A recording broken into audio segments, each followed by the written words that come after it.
It's second morning on my way back from the other side of the Great Lake, Michigan Lake, Holland. Anyway, I got a cracking day in yesterday. Got, what did I get in? 850 miles. Really lucky. Came under the bottom of Chicago and no traffic, just shot through there. I couldn't believe it, you know. I kept it down. I did that in 13 and a half hours. The way I do it is I try to push out 3 hours. Keep going 3 hours, then have a break. I don't do much more than 3 hours. Simple reason, I drink a lot of water. I drink a lot of water because I take my blood pressure tablets, which have a diuresin or something in it, which does take all the water out of your body, sort of thing. So you've got to know what you're taking. That's the main thing. If you're taking any medicines or anything like this, say to people, you've got to know what it is, what it's doing to you. So to contemplate that of not dehydrating, I have to drink a lot of water. I drink coffee as well, and tea, so that dehydrates as well. So anyway, on that note, I drink a lot of water, so I can't usually manage more 2 to 3 hours before I need a piss. Otherwise, dehydration is going to make you tired. That's going to sneak up on you. You know, doing long, hard runs, you need to have a look at this. This is great. You need to keep your body right. You can't. You know, I don't do Red Bulls and shit like that. I stay away from those, or I try to stay away from the fast food as well, because that's going to give you a quick, fast hit that's going to be all right for a couple of hours, but you're going to crash on that sugary shit. So that's not the best. There's the big old Indian. That's pretty, isn't it? Sun's up, we're looking good, looking nice.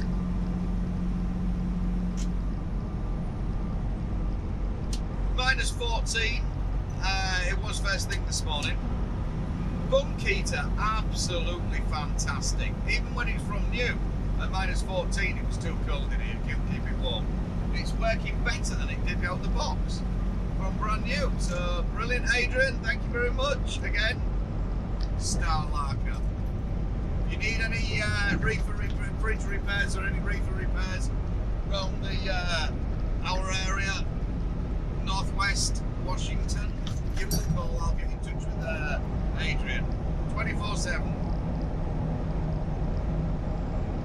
Yeah, so it's warming up a little bit now. We're down at minus 10, so that's still good. As you can see, the roads are bone dry.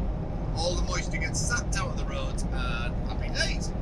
Everything's cool. We can crack on. Plus, with temperatures down like this, it ain't gonna rain, it ain't gonna snow. So I'm alright with that. Know your temperatures, watch your weather forecast, and shit, know what to expect, especially over here, you know, tornadoes, hurricanes, shit like that. There's a whole array of things that are going to bite you in the ass, so you've got to really keep a check on what's going down, and if you have to divert or go somewhere else. On this particular run, where I am now, I can't really divert anywhere. The way I'm going is the way I'm going, so the shit is the van and it really does get snowy, I'm just stuck with it. But like I say, I got 850 in yesterday, I've only got 1347, 1,347 left to do until Monday morning.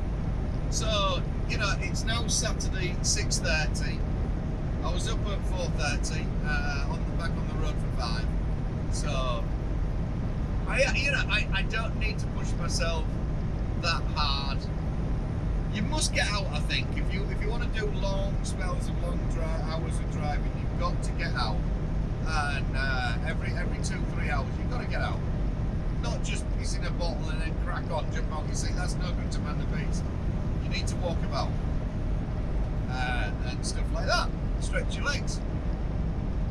The good thing, obviously, coming across this way, the speed limit across here, it is 80 mile an hour. You know, you can soon rack up some hours. 3 hours you're doing over 200 miles. There's nothing out here, as you can see. This is the Badlands, the Great Plains. In South Dakota, there's just nothing here. So, let me get the hell through here and out the other side. So this is my big money maker. So I'll be stopping at the Loves further up. I'm gonna jump in for a shower and see if I can get the truck greased up and what have you while I'm there as well. some good lads in there, so that wasn't wasting any time. Getting the truck and trailer greased up at the same time as I'm getting a shower, picking up straight away afterwards. Happy days. I should get down to the foot of the mountains today. That's about 800 miles of Lookout Pass. The bottom of Lookout Pass I should be in Montana. That'll do me, because if I get there, then I can work out if it's slinging chains. Let's have a look. At the moment, it is snowing a little bit over there. It's not too bad. It's only been flurrying the last couple of days. As you can see, I'm right over this right-hand side. I don't know if you can see that dot. Well, I've got nothing all the way across there. None of the roads are closed. So it's not even putting up slowing down traffic or anything like that. So they're obviously keeping it clear on the mountains for now. Things can change in 8 hours or something like that. You know what I mean? In 10, what will it take me? It'll take me 14 hours now to get there.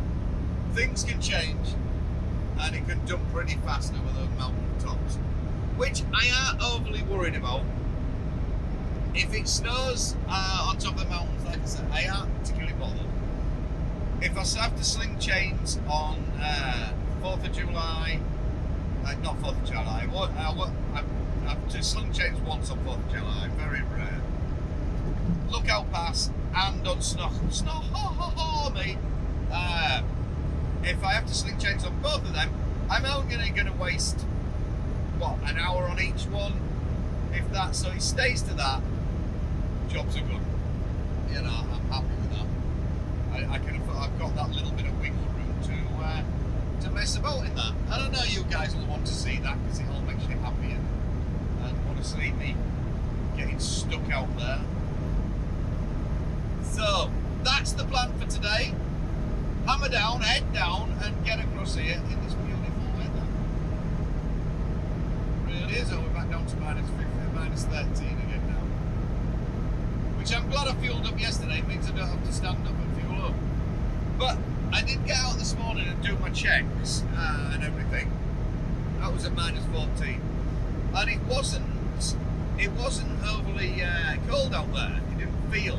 Usually you get that wind through here, the wind chill factor, and man, that is horrible. That is evil, it really is. So without that, we're alright. Fuel's back up to 6.5, but I have been hammering for the last few trips, so, you know, it's taking a bit. Hopefully it might come up a little bit. We'll see. We are hanging about sort of thing, so it doesn't like we're going over. Once you start getting over those 70, 73s and things like that, it starts to drink a lot of fuel. Which I ain't running too heavy. I've only got about 15 ton on, I think, something like that. So, ideal weight. Really is.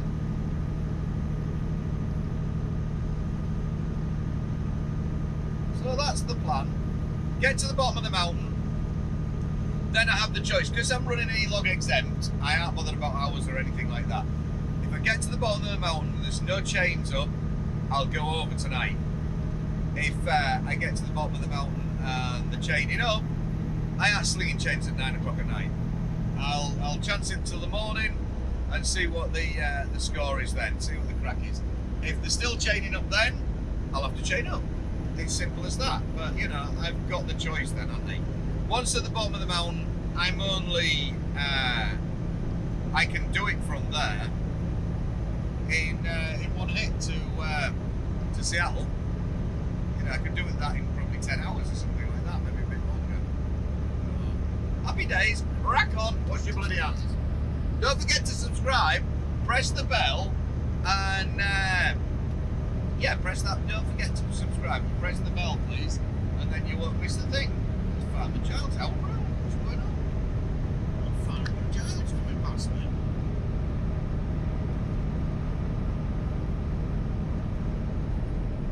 Go for it, brother. He's got the hammer down.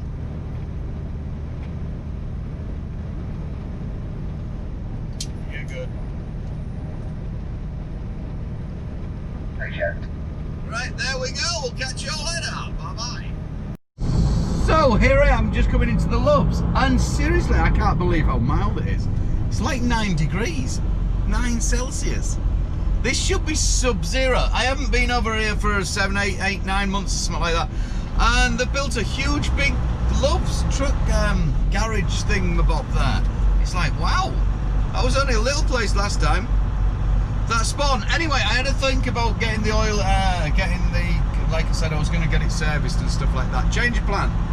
I'm going to be alright for a bit. I'm going to wait until I'm over the mountains and I know there's another speed car over the other side that I can go to, and that'll be better, I think. And then at least I know I've got wiggle room, I've got time and stuff like that. Time to spare. I want to get every bit I've got. I just want to use up to get over those mountains, to make sure I'm going to get over them. So the weather, and then I can relax a little bit, then I kick back. You know what I mean?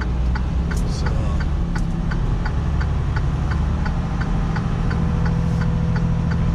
Bit. Beep, beep, beep, beep. One of my pet hates is those stupid reversing horns. That's a nice Kenworth, the white and red one.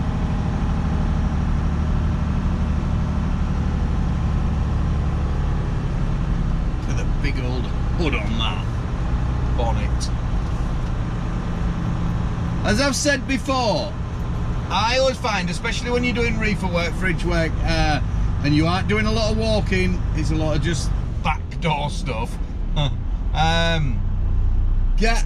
Park the furthest you can away from the rest of the toilets, the bathrooms, the truck stop where you're going to go into.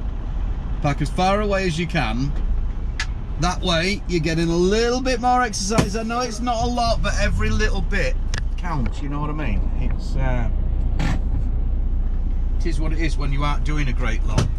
Stuff like that. So that's my little tip of the day. Vernon's tip of the day. So shower time, and then hit the mountains. This is just the foothills of the start of. We have got there the rolling hills. Then it starts as you go further over there. That's Rapid City, and you drop down to where all them heads are in the rock, whatever they're called. Heads in the rock something. That's worth a look if you're over this way. Definitely, it's something else is that I like that. I think we're going to sling on some warm clothing because I can see this is going to get chilly. A little bit further on, definitely. There you go. Here I am, just going up to Sturgis. I've just passed the big. That's a big campground. Lots of campground. All these bits up on the hill there and stuff like that. When the Sturgis bike rally is on, the biggest bike rally in the world, there's a cemetery, a military cemetery. Look how regimental they are. Cool lads. What sight is that?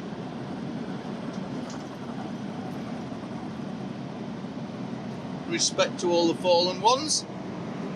I didn't make it home. Anyway,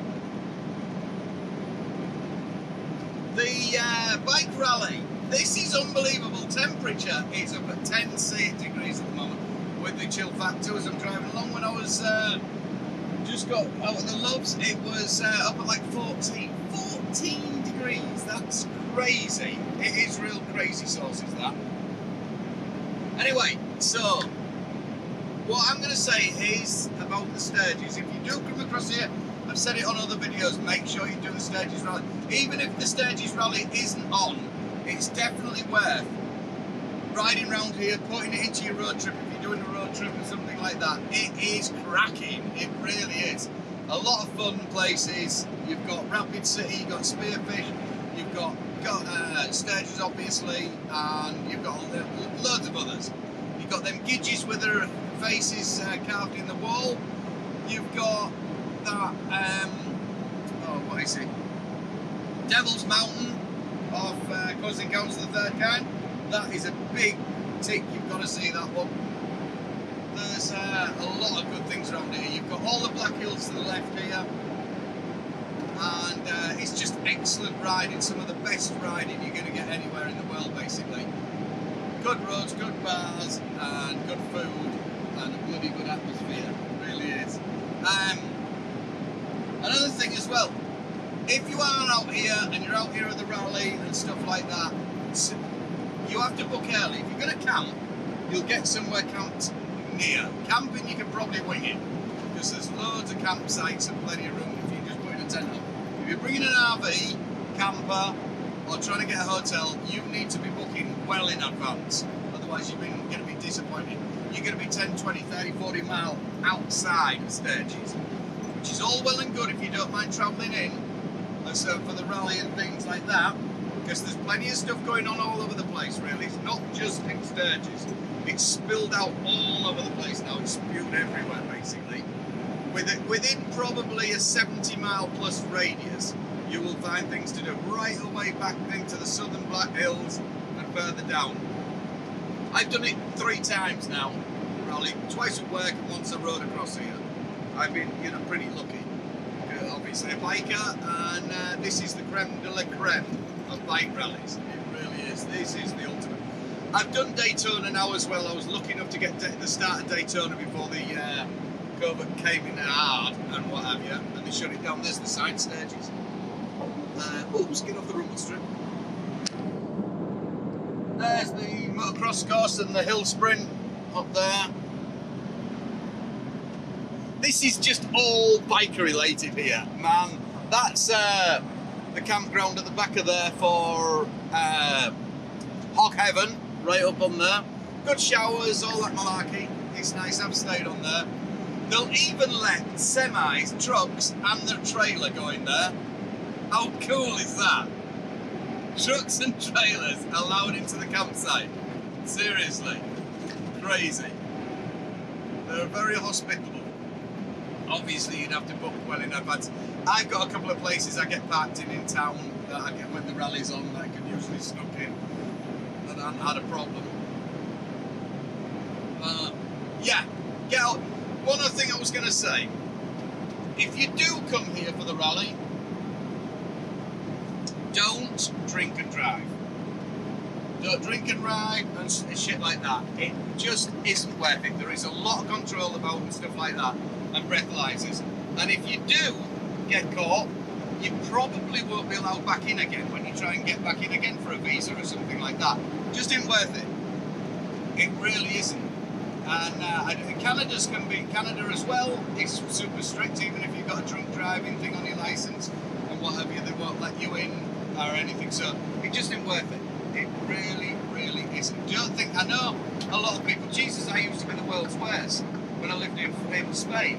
Drunk and drive, oh yeah, it's a done thing, you're in a foreign country, what the hell does it matter? It does matter, it seriously does, and it wrecks lives and shit like that.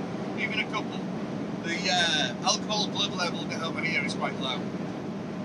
For me, I think it's something like 0.0 as a truck driver, so I can't afford to even have 1 or 2, or 1 even, and ride like we do in England, 1 or 2 beers. Hey, happy days, I've always gone on that one, a couple of beers. But over here, because being a truck driver, even if I'm on my motorbike or my car, it still counts. I think it's 0.3 for normal license holders, 0.1 for truck drivers, or something silly like that. So even the night after, I couldn't go on a big bender and then think I can drive the next day because you're going to be on it. You know, I've got shit lot to lose, you know what I mean? So anyway, have a look at these rolling hills. It's absolutely beautiful. I just can't believe the weather. It really is crazy.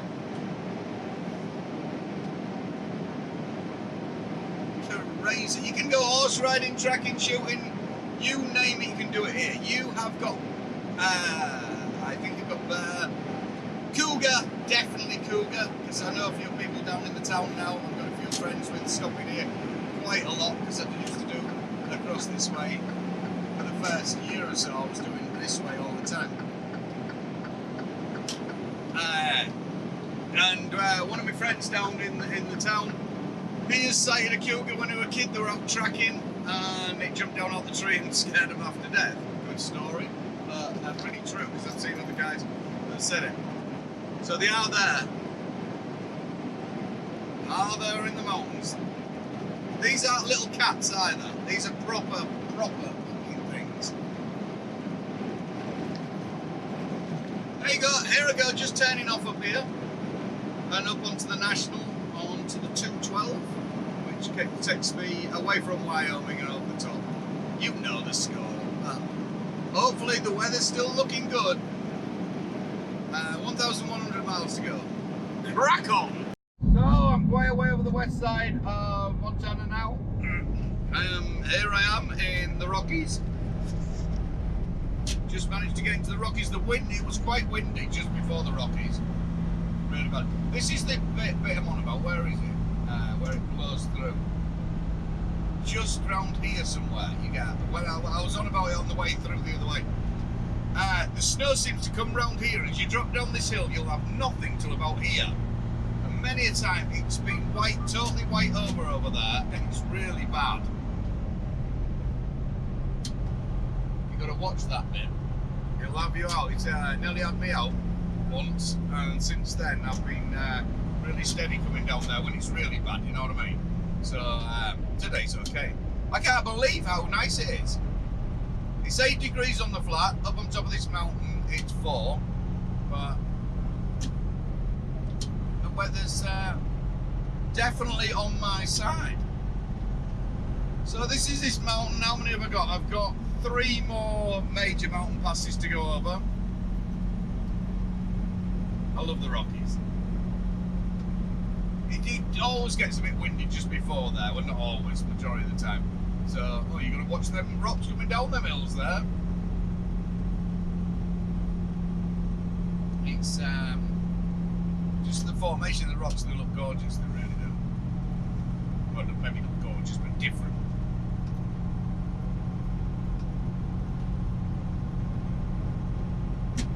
And then we open out and it's full down. It's Sunday today. So I've done what I've done. I'm only at 600 mile left to do now. I didn't set off too early. I set off about 6 o'clock this morning, I think it was. I'm only an hour in.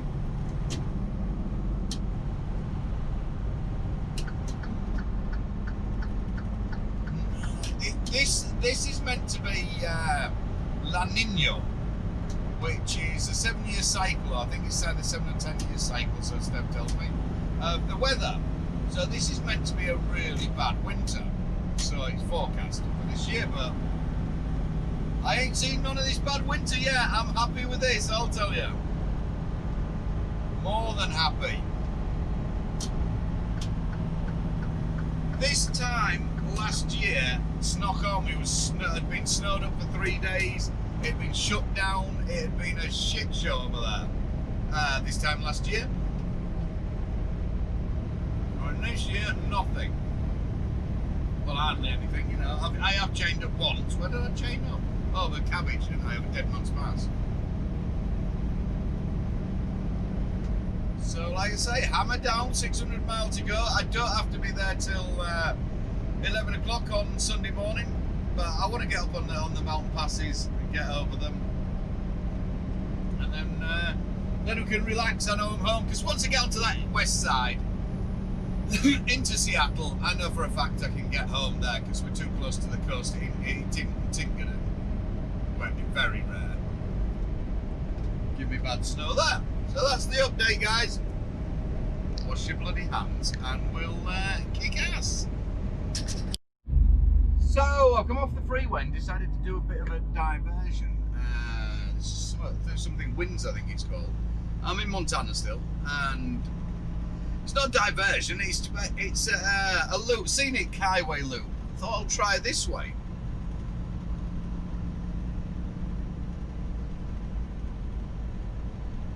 Which, I can't believe, because I came down here on my motorbike about 3 years ago, me way back from Sturgis. And I got to the garage just at the entrance of this this town. And the woman told me at the garage, I said, is there any hotels in the area? It was getting late on and I was looking for a hotel, and she said, no. I come down here, I come into the town, there's loads of hotels. Lying biatch. What's she tripping on? So So yeah, a little bit of diversion, different route. I've got a bit of time, the weather's good, so hell, why not?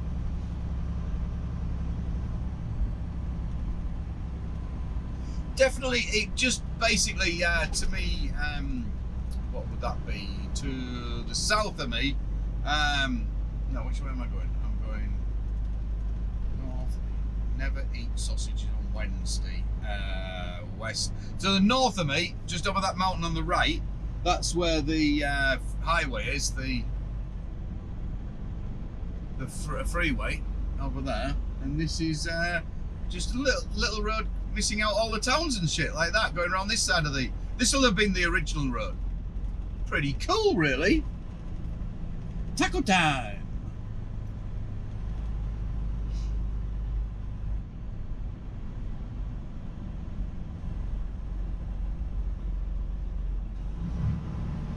Copper Village, this. Do you think they mine copper?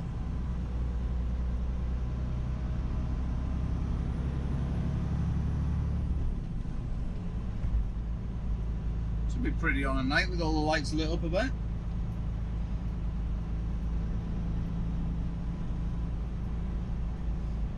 See, even in we're still on all the brick buildings this far across. We haven't turned it into that looks really cool. Main Street looks really good as well. Hunting, fishing, tarping.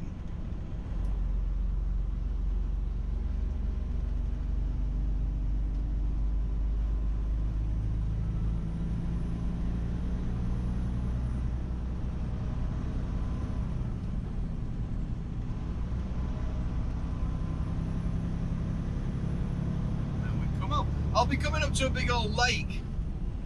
I think a bit further up. We'll have a look at that.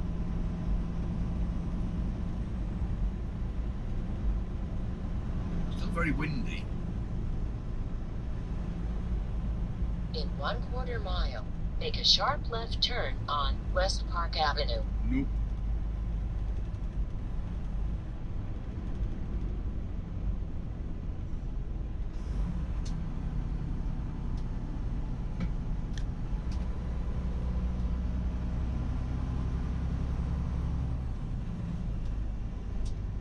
Make a sharp left turn on West Park Avenue. Definitely be coming back down into this village when COVID's we've finally got sorted and have a more of a nosy round.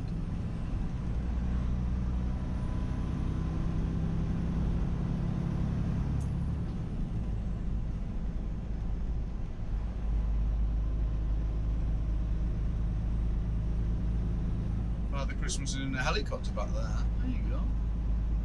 Modern Father Christmas.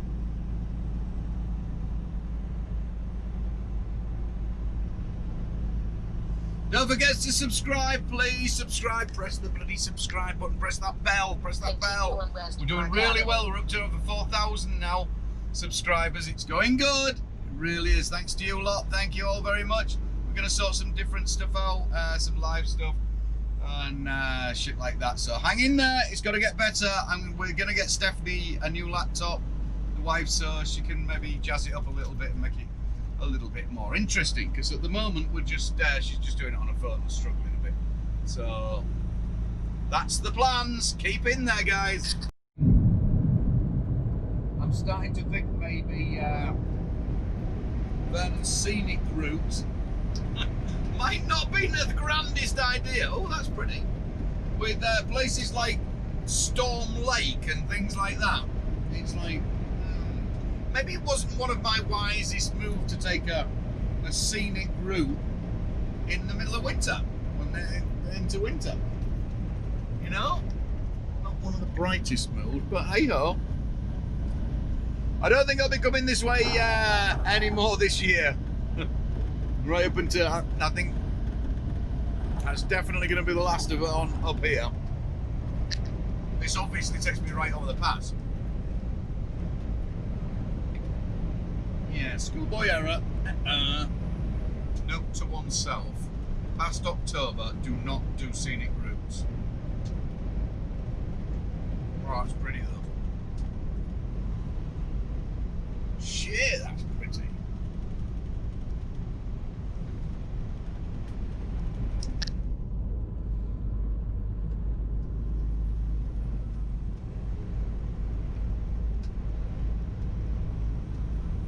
nowhere to stop. No.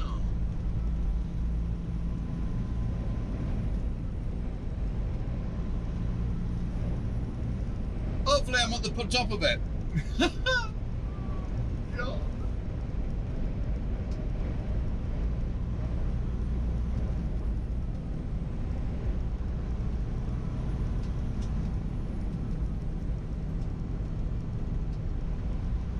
It's still going a little bit higher.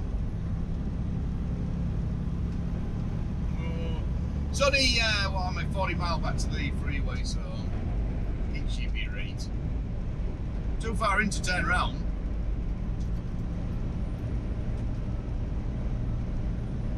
It'd be right, says nervous Vern.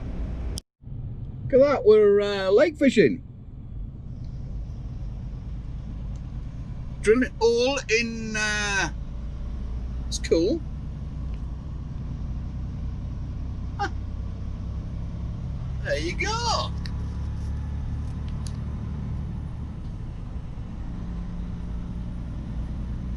Well, I never.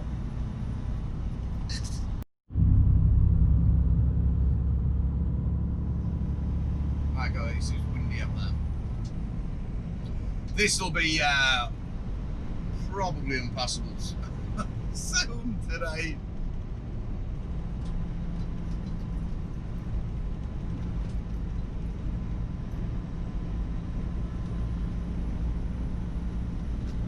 I'm gonna say we're up there, we're nearly there. God. Lesson, definite lesson. That was one of the dumbest things I've ever done, I think. Thinking of, it got really hairy at the top, that's why I didn't video it. Thinking of doing a mountain pass, or what it was, I'm going to cover for myself here. I'm just coming down the bottom of it now. There was hairpins all snowed up and shit and everything. Great drops of this. Oh man, it was something else was that pass. If you come over here on holiday or something, it's definitely worth doing in the summer or in a car, but yeah, dummies, one of the dumbest things I've ever done properly. What was I thinking of? I should have known better. All I did was, as I was coming down the road, I'm looking at my GPS, and I'm seeing that there's a road going to the left and to the right. The major freeway, the 90s, going to the right, the one that I always use, happy days. But no, I thought I'll try this different route. If I'd have got my paper map out, I would have realised there was a mountain in between, but I didn't. I just looked at my sat nav, my GPS, and saw it was a straight road, the road going round exactly the same distance, if not a little bit shorter. So like a flipping idiot, I decided to take it, don't I? So you see, with the weather being like it isn't kind, it puts you into a false sense of security. Thinking, oh, happy days, you know, we're all right. Not thinking as I set into the mountain, oh shit, the elevation, the going up, so fucking that word I still can't remember. And obviously you only need to go up a little bit, and the weather changes totally. And it's like shit, nowhere to turn around up there, nothing. Thinking my boss is gonna fuck me on this one. He's gonna really not be happy with this one if I get stuck up here. But yeah, lesson to be learned: do not do the mountain passes in winter. Any time after October. Don't check your route out, definitely. I can't believe I've done that. See, even super truckers make mistakes. Good God, I could beat myself. Anyway, we're out of it. I was sweating a little bit over there, I'll tell you. But we're now down on the flat. Oh, back on that bloody freeway. We won't be turning off anymore this trip. Oh, here I am. This is a pretty bit. Mountain pass, causeway, whatever you want to call it, wiggly bit, with river. Anyway, so I got up on the mountain pass. Oh my God! Seriously, that was a bit nervy up there. That I didn't even video it because I didn't. I didn't want to stop. I wanted to get off it. I would have got a proper fucking if I'd have got stuck up there. I shouldn't have gone that way. Definitely shouldn't. Anyway, it's in the past, we're over and we're out of it. Lesson to people, don't fucking do it. Don't do it. Definitely don't. That brings me on to thinking. I was thinking about this if you're pushing hard and driving hard and stuff like that. Some people have been asking me, sending me messages, what do you do to keep awake and stuff like that? Like I've said before, it's definitely your diet has a massive thing to do with it. Plays a huge role in how awake, how alert and everything you are like that. Just filling yourself up with caffeine, I don't think is a really a good way to do it. Even though I'm only down to like 3 cups a day now. I used to be doing a lot more. Before I realised my blood pressure was through the roof and stuff, I used to drink a lot of shitload of coffee. But I still have a very mixed diet, you know, making sure what you're eating, nuts, berries, taking new vitamins and shit like that. Definitely all goes towards it. And exercise, you can't just do. I know some drivers will do 6 hours pissing a bottle and they won't stop. They'll just drive. Now, I don't think that's going to be good in the man and beast, but it works for them. So, and I know people that are over here. One of my mates can push hard. He is, you know, he can do the miles. He really can. And he'll piss in a bottle. He'll have one of those special things, won't stop or anything like that. And that to me is like, whoa, no, no, thank you. I'm getting quite used to this running without the E-log. It's getting quite comfy, and we've just had an extension until February. We won't be end of February. So any produce that's going to the supermarket restock, anything like that, food wise, paper, toiletries, medicines, I am going to be E-log exempt.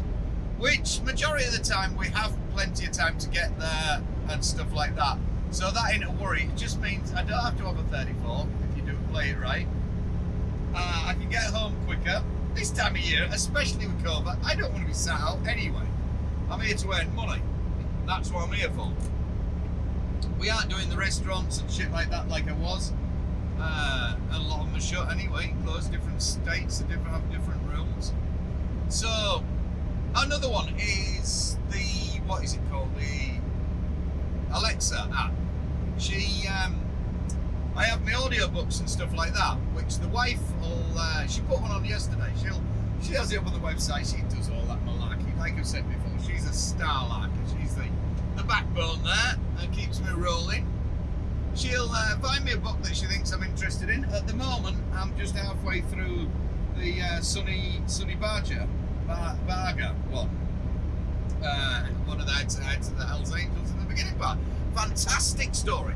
You know, and these can go on for hours and hours, so you get enrolled in that, the miles just fly by.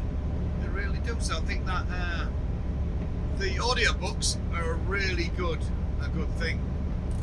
Plus, it's a lot easier out here rather than England or Europe where we're not restricted. You know, I pushed out yesterday. I didn't think I did just over 700. The day before, I managed an 850 miles in 13 and a half hours. You know, that's there wasn't a lot of stopping, but there was the 15 minutes after 3 hours, 30 minutes and stuff like that. You know what I mean? So I could have actually nearly done that, but no, I probably couldn't have done that legal. That's probably about 12 hours driving altogether, maybe a little bit more. So, but the speed limits are up at 80 mile an hour. I forgot how easy it is because I haven't been this way for 6-7 months. Maybe more, in fact. Yeah, a lot more. I can't remember, really. It's been that long. But these roads over here, compared to doing down to Texas, well, you know, 650 a day doing Texas, and you're like, yeah, okay, I'm pretty good on that. That's doable legally, but you have got quite a few more passes, especially when you get into Utah and things like that. Things slow up a lot. But coming this way, you come out of Sioux Falls, once you hit the major trunk road going east to west, across America, get in the middle, and that's 300 plus miles of 80 mile an hour. So you light it up, weather conditions permitting, obviously, you light it up through there, and you see the 4 hours, and you aren't slowing down, 3 hours rather, and you've done what, 860 to 40. and you have actually done round the 240 mark. So it soon eats away. Have half an hour break, do another. In the morning, you've done 400 miles, 500 miles already in your morning spread. That's how different it is to driving at 55 mile an hour. You know, I definitely think in places like Spain and France, running through after Bordeaux, through there, and there's a lot of places where the speed limits want lifting up. They definitely need moving in Europe, because that is just ridiculous. Trucks have got so much better. You've got ABS, you've got braking system for your assisted braking system. You've got all the malarkey, but the speed limits have stayed the goddamn same. Which is, yeah, Montana here have just raised them to 70 mile an hour. It used to be 65. So it's I think Spain, Europe is definitely stuck in a time warp with some things. I'm looking at that new Scania at the moment. I've been looking at the on the internet at the new Scania. Don't get me wrong, I've had a few. I've had an 82. I think there was an 81 I had for a bit. An 82, 81, a 92, and a 112 or a 93. I think no 93 it might have been. I don't know. And a 164. Now the ones, they're all nice trucks to drive, obviously back in the day, considering the age and shit like that compared to this day's truck. The 112 revved like a bitch. You wouldn't want to be going much over 60. The gearing was all wrong in that thing. But it was the kiddie. I thought it was my first big cab truck, so I thought I was the dogs in that. Dogs danglies. What other one is there? The 164, I had that when I was living in Spain. Is it 164, 154? I can't remember now. The one with a bunk at the top, above your head. They used to have the bunk above the head and a bed in the back. That, I didn't mind that. It was a lovely truck to drive. 530 horse, went well, lovely. But the cab was so tiny. I went from that to a Volvo, then to a Magnum, and it was like, whoa, when I got the Magnum, here we go, I'm the man. But that's not cleaning, is it? Scania, you know, they seem to be pushing the seats further and further back into the cab, into the bed. I'm like, what the fuck is that? I'm looking at the design, and your passenger seat now on the new ones is that far back into the bed. And seriously, Scania, probably 2, 3, 4% max take passengers with them. Truck drivers, maybe a little bit more, I don't know the statistics. But why is there a need for the passenger to have all that leg room back there? To sit right back as they're driving along, so he can't even see out the window anyway, because he's sat in the back. I don't get it. It doesn't benefit, you know, it should be further forward, put a swivel seat in that passenger thing, call it good. There you go, full size bed. Extend that bunk out to, all of them should do. Extend that bunk a few more inches. Make drivers so much happier in Europe. It'd make life so much easier with a bigger cab. With that little bit more room. I'd love to speak to Scania, Volvo, or somebody who's designing these trucks, because they obviously aren't truck drivers, a lot of them. MAN, here's another one. MAN have just brought a brand new truck out. That's their boast at the moment. Brand new truck, haven't they? They've just brought this fucking thing. I see it in all the magazines. Brand new designs, MAN. Fucking steering wheel's still the side of a bleeding old Leyland bus. They have power steering. They very rarely brake anymore, MAN. Come on, get a fucking grip. I've had 3 generations, 4 generations of the TG whatever's, MANs. Hitler's goddamn revenge. First one was alright really. I had one of them, like a Tictronic gearboxy thing, I think it was. Semi-automatic thing. That was alright. Second one, the automatic gearbox was a heap of shit. You'd come up to a roundabout, put your foot down. Nope, it's not going. Fucking on, come on. By that time, there's a car coming round the roundabout. Round the roundabout that way, aren't we? Yeah, all of a sudden it decides to go into gear and rear its head. The guy in the car thinks you're a fucking idiot. You put your foot on the brake, it's changing up and down the gears. He's doing this all the way around the roundabout. What the fuck is that, MAN? come on! Automatics have been out for years when that came out. What were you thinking? Third generation, bit better gearbox. Haha, steering wheel went bigger. Went fucking bigger on the third generation one. I'm like, seriously? Train chasing! Nobody in the back one. Here we go. The third generation, the steering wheel went bigger. What? Fucking, we're moving on and we've got a bigger steering wheel. Seriously? Oh well. Anyway, that was their prerogative. What else happened? Intermittent windscreen wipers on an MAN. Can anybody truthfully tell me how the fuck they work? You put it on to, there's a little, I think it's on this side. On one of the sides, obviously. You've got, was it a twizzle thing or a press thing? Press thing, I think it was. You can't tell whether it's a 3-second delay, 4-second delay. It's just hit and miss. It really is. And then you'll get one setting you put it on, and it's like a minute or 30 seconds when it feels like it. What the fucking hell is that? Last generation wasn't too bad. That was quite nice, but still, they had that pump in the floor. They had that little bit in the floor. Why haven't you made it into a flat floor? Why haven't you lifted it just that little bit? I'm sure you could. You can look underneath, you can see. Could have lifted it. Could have done a total flat floor. Nope. Had to give you that little lift. So there you go. There's my rant today about trucks of Europe. Hope you enjoyed that. You know what's happening. You know what's happening. I got a car going to be alongside him at the same time. He's going to think, what's he doing? Here we go. Highlighter with Yorkshireman's Day.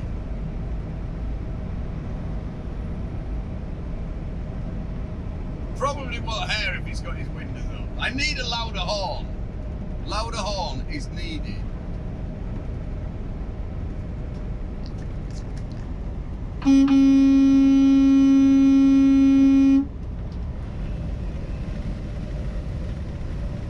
No, we're not playing bollocks. This one with you here. I thought, this is my last of my food out of the freezer, out of the fridge. Sorry. This is just, I just turned my fridge up flat out, and as long as everything's frozen, the wife makes me meals, I've explained that before. As long as we put everything in frozen in the deep freeze at home, leave it in there for, I don't know, a couple of days or something like that. Make sure it's super frozen.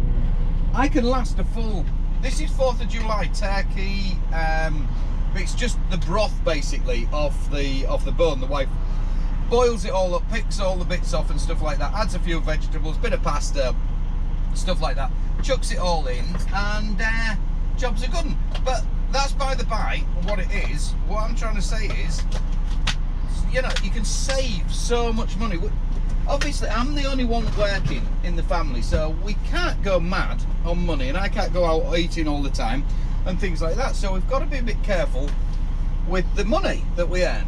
As you know, truck drivers don't earn a massive amount. You earn as much as you put in, basically. And doing it this way, you're saving a fortune, especially at the moment with the way things are with the COVID and shit like that. So this is ideal. Turn the fridge up flat out. I know not everybody's got fridges in the trucks and stuff like that. I was thinking of getting a freezer, an extra freezer to put on there and stuff like that.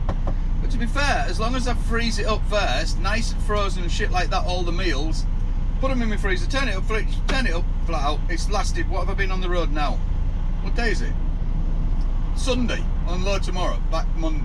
I've been on the road, I left on Friday night. So that's 7, 8, 9, 10, 11 days, 10 days, 10, 11 days, it's still frozen. Happy days, you know what I mean? So there we go. I'm chuffed with my meals that the wife makes me, I really am. They're all good. Those other ones you can buy, a lot of them, the microwave meals and stuff like that, from the supermarkets and places, they're got a lot of salt in them, a lot of preservatives, a lot of salt and shit like that. So you've got to be careful what you're basically eating, otherwise your salt intake, especially a man of my age, is going to go up too much, and it's going to be no good to man the beast, is it? Watch what you eat, be careful, cholesterol and all that shit. Guys and girls, this is 1 mountain pass left. Look at that shit show going up there though. I'm, what will I be? I'll probably be about 100 miles from my mountain, which is Snoqualmie. And all the rest have been brilliant, can't believe it. Look out past 4th of July, boom, a flipping breeze. 10 degrees it's been up at, it's 9 degrees now. I can't believe how warm it is, and the lack of snow, it's not real. And the forecast is for Snoqualmie is actually alright. No snow today or tonight. I mean, there's another one, look, a little truck. So, we're hammered down on 157 mile away from my delivery in Seattle. It's just south of Seattle. It's now only, it's only 5 o'clock. I'm into Washington State, well in, obviously. Been a little bit windy, but apart from that, not a problem. Just that cloud does look a little daunting, but I'm thinking it's only rain. It ain't gonna snow at 10 degrees. It's gone back up to 10 degrees now. That's mental, it really is. The weather, with global warming and what have you, is all over the place. Like I said before, this is meant to be our super harsh winter this year. Better not hold my breath though, things could change. I'm going to get top of the mountain and stay up there. I don't usually stay on top of the mountain, but we'll talk to you when I get up there. With the weather forecast being good, it should be right.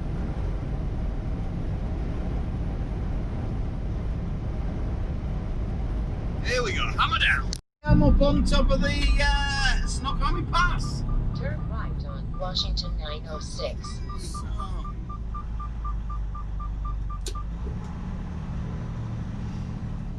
So that is, I'm 50 mile from the bottom of where I'm going, Seattle.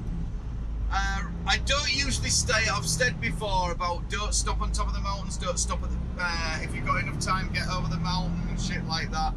But if you drop down to Seattle, there's nowhere really to park, and my delivery's not until 11 o'clock tomorrow. I won't get in any earlier than about 9 o'clock probably anyway. So there's no point in me going down there at all. Am I going to get in my car back here? How bad is the car? Oh, it's pretty good, to be fair. I really want to get stuck in. Somebody's in my place. Oh man, this is ideal. Cool. Yeah, so what is it? Can I get right round? Yeah, we can get right round. Look at all that snow. That's a fair bit, isn't it? Yeah, it's about 60 mile for me to. I ain't going down there, I don't think. So, oh yeah. We can get around that bit, I think. That car gets out that way. Get on, we are. Hang on a minute. This is a bit mushy. Don't want to be chaining up in a car park, do I, for God's sake? Where's that trailer? That trailer's missed that bit, innit? Get round, Bess. Go on. Yeah, oh, we've got a bit of a spin on. We're out though. That'll do. Up onto the high ground. Anyway, where were we? Bit of off-road rally in there. Yeah, this is right on top of the hill, on top of the mountain. You've seen it before, and I've things like that. So I'm 50 mile off, so I have managed, what was that, 2,300 miles since 6 o'clock, I think I set off on 3 days ago. So that's 3 days, and it's 7 o'clock now. So that's not bad going. You know, it's 850, 800s and 700 or something today. So 816, 4, 5, 6, no, 6.5 today. So 6.5, 7.5, I don't know. Anyway, 22,350 miles in 3 days. And that wasn't actually going like a bloody idiot either, to be fair. You know, I haven't really pushed it that hard, but it just shows you, you know, when you're coming across country through here, the weather's been super good to me. He's gone. The weather's been really good, so it's been pretty easy really to be able to do that. Plus the log, I haven't had to have 10 hours off. I've only been having like 8 hours off one night.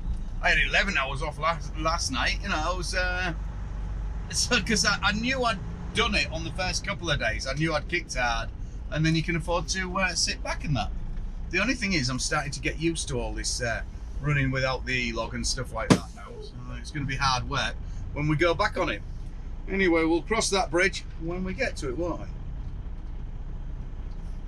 There's a little bar over yonder, little pub with outside seating and shit like that, and they've got some big fires and stuff outside. So I'm gonna go for a little mosey over there and have myself a beer. Drop down in the morning, get this off, go to the truck wash, get truck washed off and everything, and yan yam.